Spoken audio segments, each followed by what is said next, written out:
So mga Jai, ang atong sharing for today ay pa-fresh-fresh na nga strawberry na ato nang gislice. Akong palit ani nga strawberry, kuha ni siya $7, $6 kapin, pero na may sales tax. So, akong gibahin og katulo na. So, guwapa na kayo, no? Neat and clean tayo. Tulo ni kakaunan. Kung hot dun sa akong anak isa kakaunan, ang $6 nga strawberry na ma-overeat siya strawberry, di maayo. So, upat baga, kay niya ako gilahi, ipakaon ako sa akong bana, butangan ako og Activia or yogurt. So, Activia is the brand, pero ang general name niya is yogurt, di ba?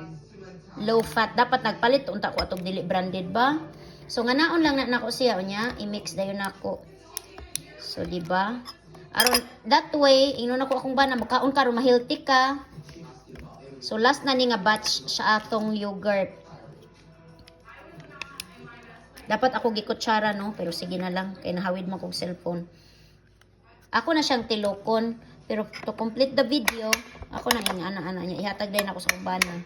Aron ma-healthy po siya para taas pa iyang kinabuhi gamay. Kay naibata, kinahanglan og amahan. Mao man ang purpose nako. Kaya akong bana, malata na lang ng strawberry sa ref. Di gina niya hilabtan. Pasagdan na gina niya. Mauna gina iyang personality. So ako nga, murag i-adjust ko na lang akong kaugalingon. Otherwise, ang strawberry mga lata na diha. Dili hilabtan, di mo kaog yogurt na nga expired na. Kinahanglan na lang ginato i-hungit. Pero ihatag ra di ihungit. Ana, so gina kay mag-gym na ta.